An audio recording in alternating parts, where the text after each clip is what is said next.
So the Apostle Paul is praying and he is seeking God's face. And he's writing to the Philippian church. The book of Philippians was written probably 61 years after Jesus' death. 61 years after Jesus' death. He wrote this book from Roman prison. He wrote from imprisonment in Rome. But this church was preached out by Paul on his second missionary journey 10 years prior to that. So now the church that Paul is speaking to is 10 years old, like NGC is now 13 years old. So Paul is speaking to the church, and Paul is saying to the church, I want to go to heaven. I desire to go to heaven. I am hard pressed. I want to go to heaven. I have seen that eternal life and the promise of God is a place of comfort. The righteous have a hope. The righteous have a place awaiting them. The righteous knows that there is life beyond the grave, and I am hard pressed. I want to go. But yet I want to stay, because the reason why I want to stay is because I realize that the church is still in a place where it needs to be built up, it needs to be edified, it needs to be encouraged, it needs to be taught more the ways of God. This is a 10-year-old church, a church that has been formed and preached up by Paul on his second missionary journey. And the great hope of this church is that Paul wrote to them, and the great purpose was the joy and the grace of God. Paul was speaking to a church that was always partnershiping with him on his missionary journeys, always caring about him, always ministering to his need as he traveled on his missionary journey. And he says, for me to live is Christ, and if I die, it's going to be gain. So slap your neighbor and say, listen, you can't give up now. You got to live on for Jesus. You got to make it. You can't give up now. You got to keep running. You got to keep pressing. You got to keep moving. You got to make a decision to sell out all for Jesus. Come on, you can't give up. There is no plan B. There is no serving Jesus and going and serving somebody else halfway along the way. There is only one way to the kingdom. And Jesus said in John 14 and verse 6, I am the way, I am the truth, and I am the life.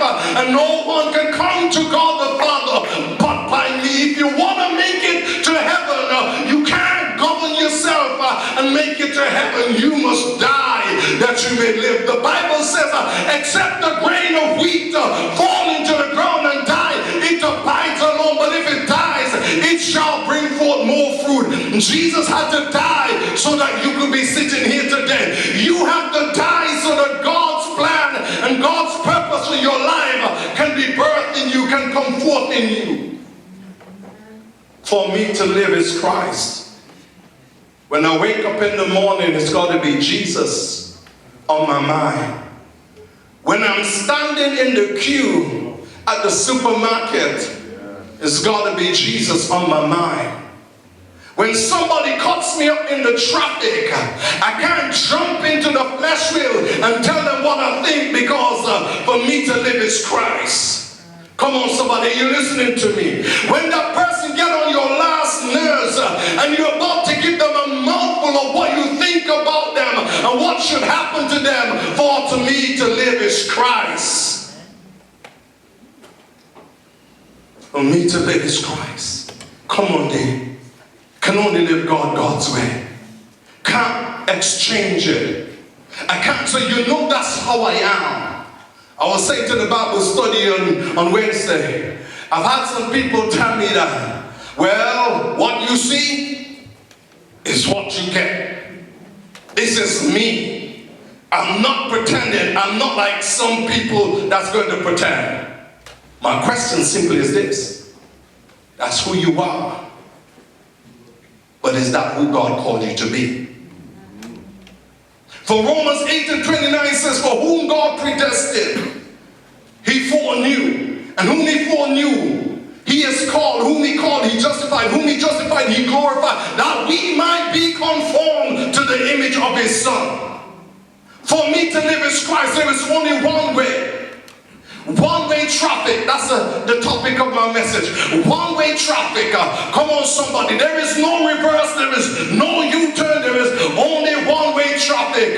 If you turn around on a one-way traffic signal and you start heading in the opposite direction, you're likely to come upon a collision. Why? Because the traffic is only supposed to be heading one way. And so as you go along this one-way traffic, there's some signs that will pop up along the side of the road. Grace drivers only.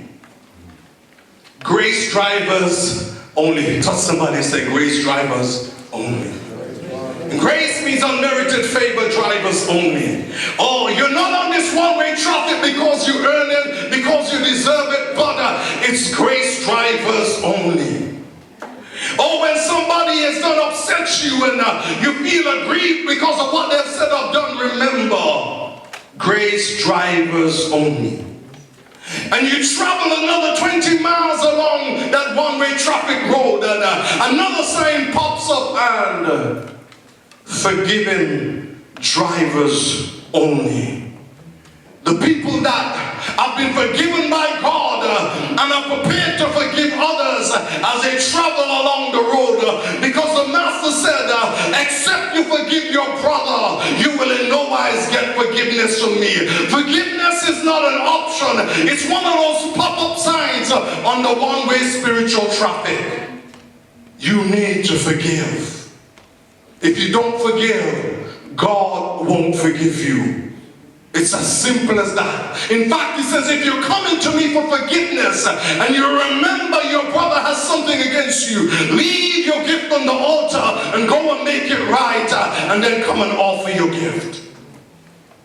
Forgiveness, drivers only.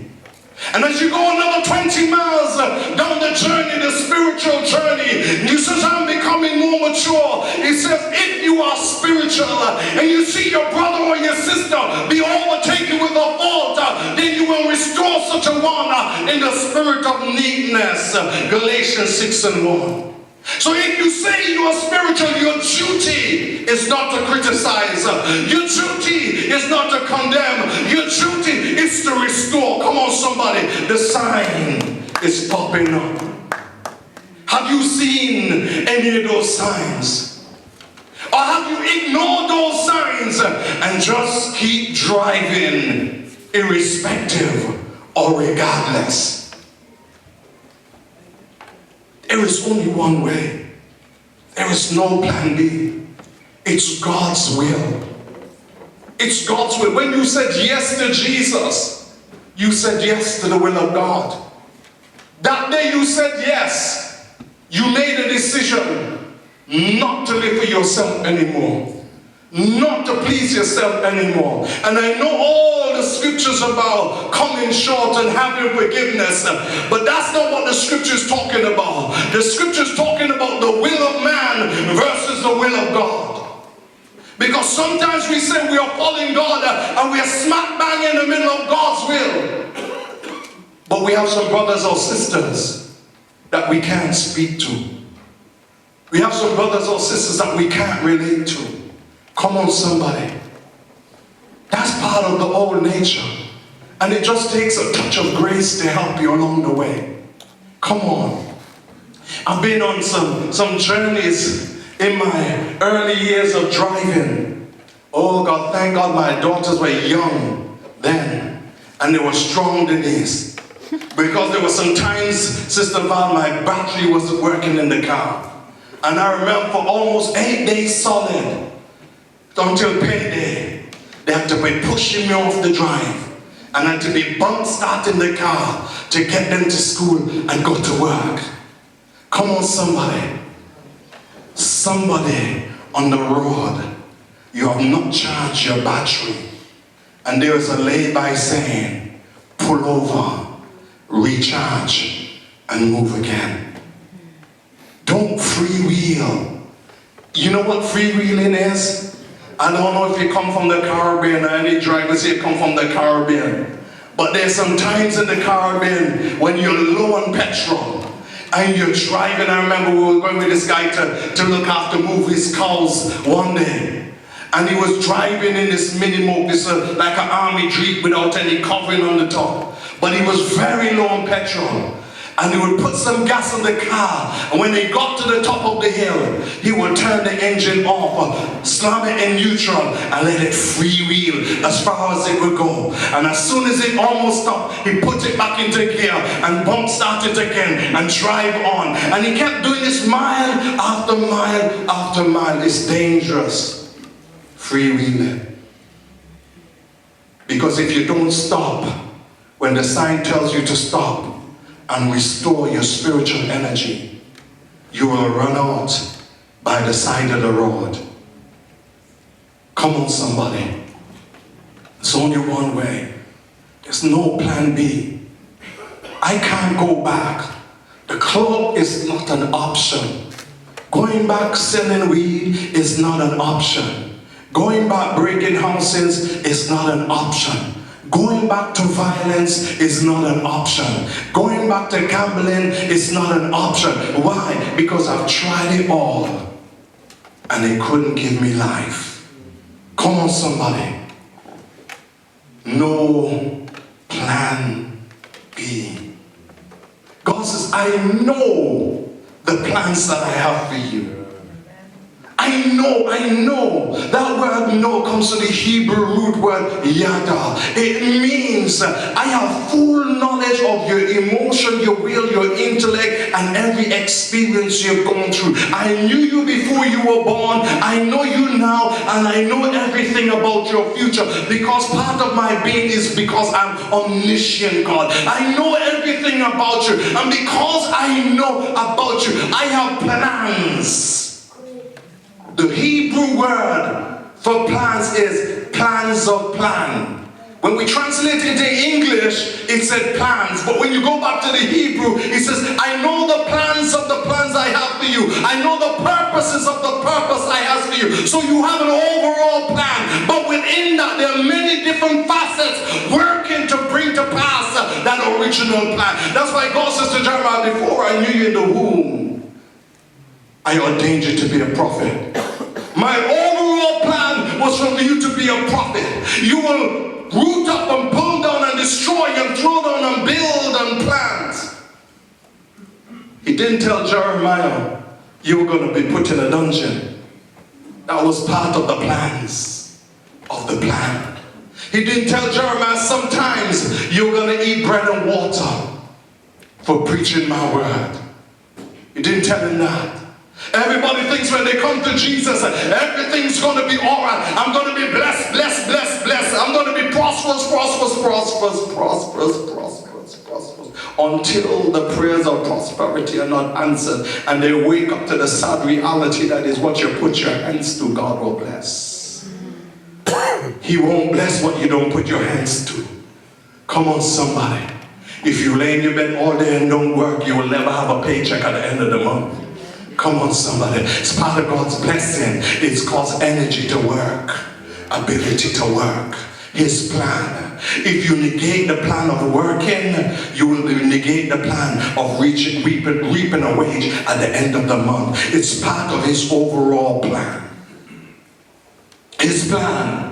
God called you, God tell you, you're going to be a preacher, you're going to speak to nations, you're going to speak and your whole family's going to be saved, you're going to speak and people, you're going to walk by people and things are going to happen to them, you're going to be a blessing, you're going to sing, be a blessing, you're going to preach, be a blessing, you're going to write and be a blessing.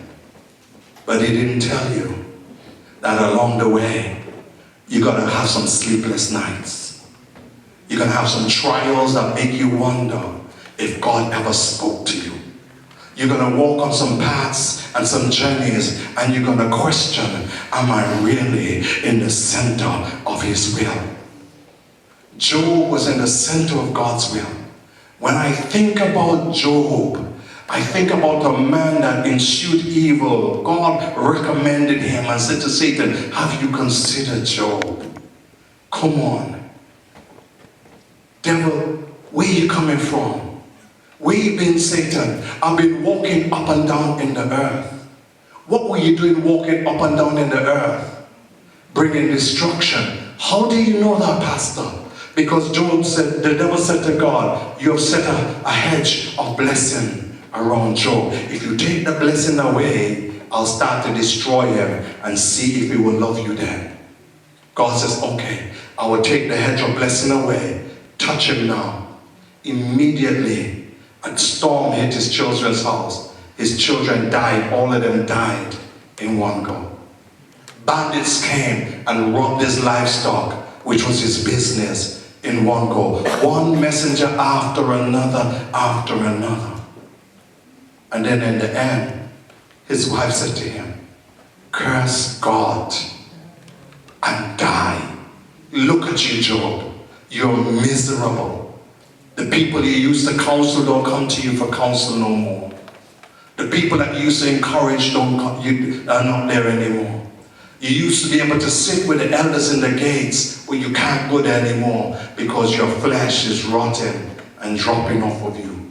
You're full of boils. The Bible said that Job used a piece of clay and scratched the boils on his skin and put ashes on him. Job wasn't this pretty picture we see. And man is full of boils. He's smelling. His friends come and sat with him. And for 6 days, he said nothing. 6 days, you are my confidant. You are my best friend. And I'm going through trouble. And you never even pick up the phone and call me. You didn't even send me a text. Sat with him for 6 days. And while they were there sitting, I think their mind was going 10 to a dozen. I think they were filtering through the scriptures, trying to find a reason to accuse Job. Because the first reply they had on the 7th day, this doesn't happen to an innocent man. You must have done something wrong. Wow. Can you imagine walking with your brethren in church? You're being tried and tested, and nobody comforts you. You're going through trials and tribulations, and nobody speaks to you. But on the day when they decide to speak, Sister Patricia, they said, Patricia, I know what it is. You must be sinning. That's why you're going through all that you're going through. Have we ever considered the providence of God? And that's why we have to understand, because most people give up halfway in their journey because they don't expect to be attacked by the enemy. Because if God is all powerful, all knowing, if he can do everything, why don't he stop it? Have you ever asked yourself that God is allowing it to happen so he can take you to your next level? Not all trouble was sent to destroy you. The only trouble that comes to destroy you is the trouble you create for yourself. But even in that, if you cry out to God, he will still deliver you. But some of the trouble that comes our way, God folds his hands and he says, I'm going to show Satan what you can do as a church. I'm going to keep my hands back and I'm not going to bless you. I'm not going to give you everything you need. I'm going to let you suffer for a moment. And I'm going to show the devil that you will still serve me. That's what Paul says. For to me, to live is Christ, and to die is gain. You want to hear about the Apostle Paul? He said, I was beaten with 39 stripes many times. I was stoned and left for dead. I've been in prison for preaching the gospel. I've been under house arrest for 3 years. Most of the New Testament letters that you read about the Apostle Paul was written under house arrest or from Roman prison. Yet, he said, if I live on, I'm going to live for Jesus. And if I die, it's going to be gain for me. I'm not going to let the philosophers and the gainsayers of this world change my mind from where I'm headed. I'm starting out with Jesus, and I'm going to keep on going. I'm going to keep on running. I'm going to keep on moving. Why? Because God is on my side. Paul the Apostle says, when I started preaching the gospel, no man stood by me, but the Lord stood by me, that the preaching of the gospel might be fully known. If you start with Jesus, don't give up. Don't back down. God knows everything about you. God has perfectly blessed you and gifted you for the life you live in. God has perfectly blessed you and anointed you and called you into this generation. Your grandparents' generation, you will not survive in your grandparents' generation. You will not survive in your great-grandchildren's generation. That is why God has chosen to send you to this generation. And He has gifted you to be an answer and a solution to problems of this generation. You are perfectly gifted to meet the need of this generation. The problem why we argue and fuss and think life is too hard is because we are not trusting God the way we should. We need to trust Him. We need to say like Mary, I don't know how it's going to be done, but according to your word. Jesus in the Garden of Gethsemane, the Savior, immaculately conceived by the Holy Spirit.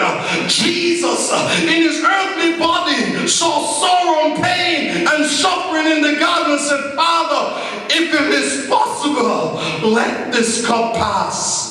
Don't you feel like that sometimes? God, I want to get out on the other side of this trial. I'm in this trial far too long. I'm in this problem far too long. This is taking too long, Lord. This unemployment is going on too long. This trying in business is going on too long. This suffering, this sickness is going on too long. But even when you don't see it, He is still working. Even when you don't feel it, God is still working. Come on, somebody. Come on. Come on. God is still doing it. Even when you can't see it, He's still working. In the supernatural realm, God is still working. In the spiritual realm, God is still working. Come on, my daughter is carrying a baby now. Hallelujah to God. She's almost at full term. And just as she gets to full term, that baby is going to want to be born. Why? Because the baby has outgrown the space in his mother's womb. And it's time for him to be born. There is a time and season for everything. Come on, somebody.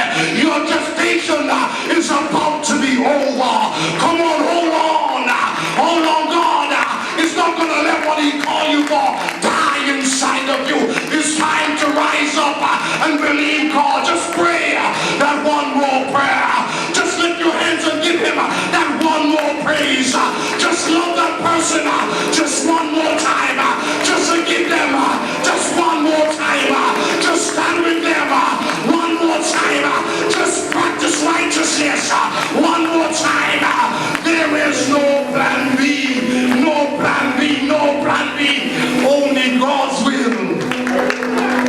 Only God's will. Only God's will. Only God's will. Some of you are getting to the time of delivery.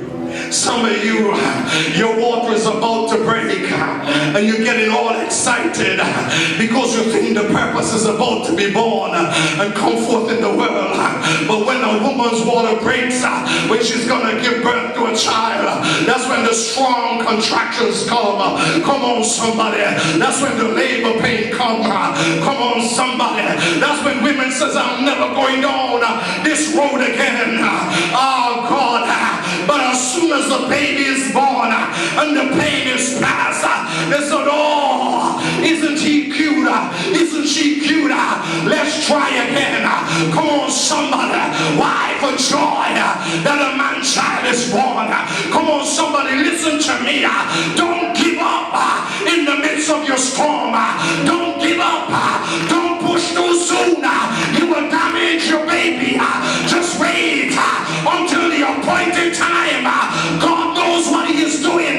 He's watching over you. He won't give up. He won't let you down. Just keep on.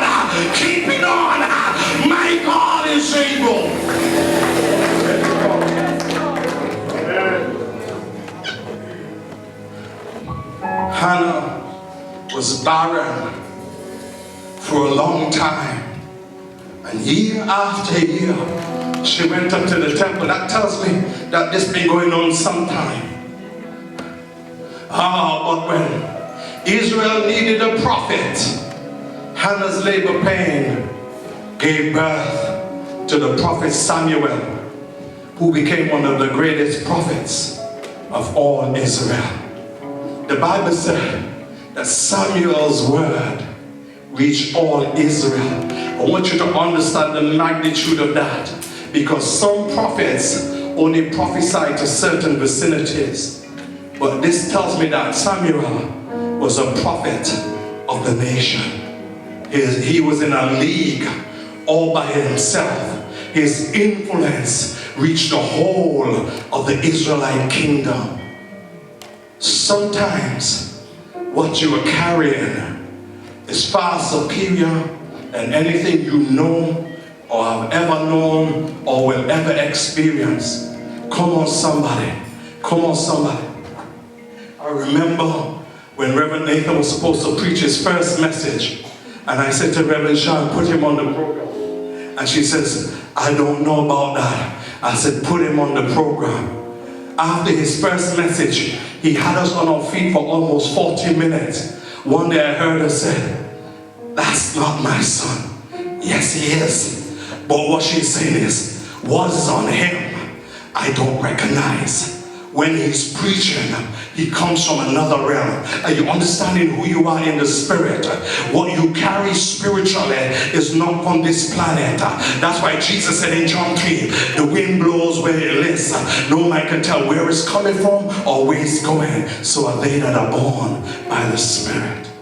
There is an anointing, there is a call, there is a grace on your life. As young as you are spiritually, you feel the call of God, but you don't know how to walk it out yet. Keep on following what you feel. Keep on following the church. Go with the flock. Go with the church. Go with the believers until you get in touch with the shepherd yourself. When you get in touch with the shepherd, you will know his voice. There is no plan B, no alternative choice. Islam tells us that there are many paths that lead to the top of the mountain, and it don't matter which one you take. But I said that it does, because some of those paths are right on the edge of precipice, and they're very dangerous. The rocks on the foot are loose, and it is dangerous to pass there. That is why in John 14:6, Jesus in one of his 7 I am statements says, I am the way, I am the truth, and I am the life. You can't get to heaven without Jesus.